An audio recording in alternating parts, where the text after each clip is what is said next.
Okay, so tonight's story is going to be what, Addison? The Flying Prince.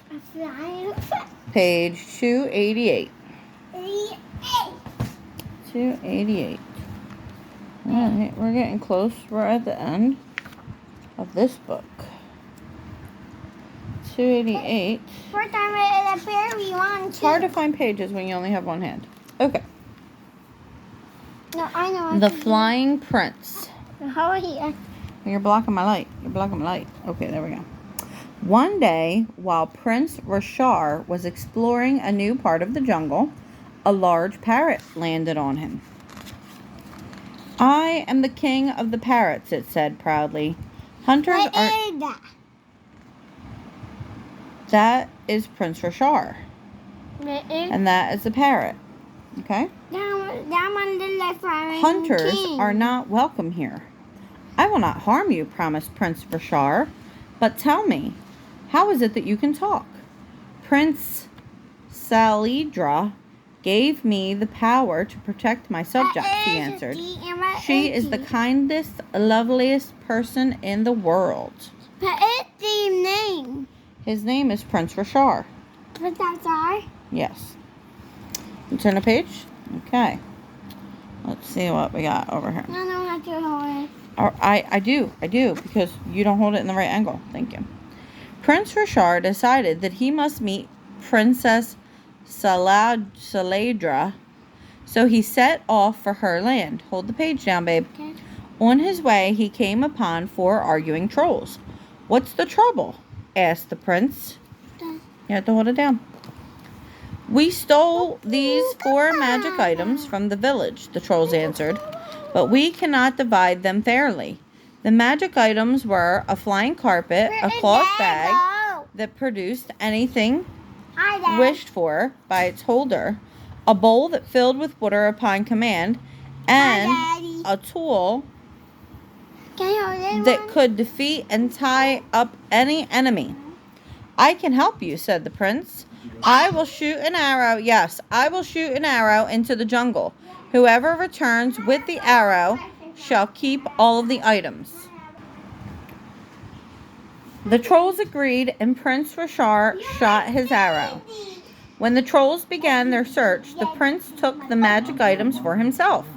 Prince Rashar sat upon the magic carpet, which lifted him high above the jungle. After a time, it landed near the gates of a city. The prince hurried to the palace just as Princess Saladra appeared on her balcony. Prince Rashar drew a deep breath. Her beauty shone more brightly than the moon. Prince Rashar was in love. Prince Rashar took his magic bag and said, "Give me a shawl that matches the princess's gown." He reached in and pulled out a flowing silk shawl.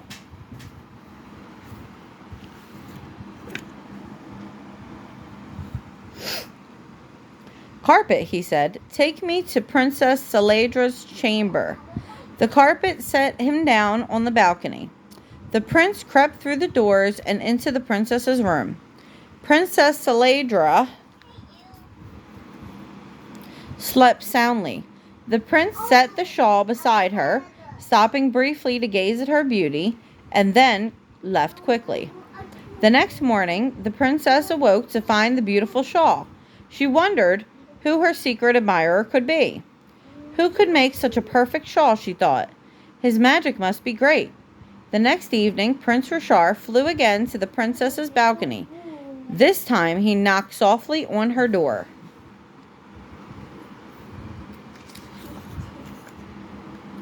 When Princess Saladra saw him standing on the flying carpet, she knew it was her mysterious admirer. I am Prince Rashar, he said. I have traveled far to meet you. Unlike your own great magic, mine comes from these objects that I took from 4 thieving trolls.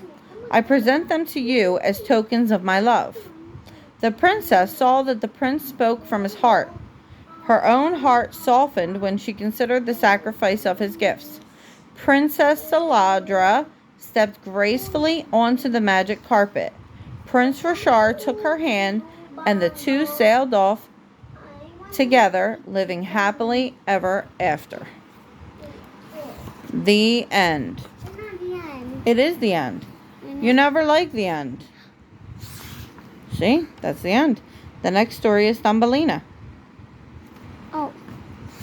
Thumbelina, all Thumbelinas.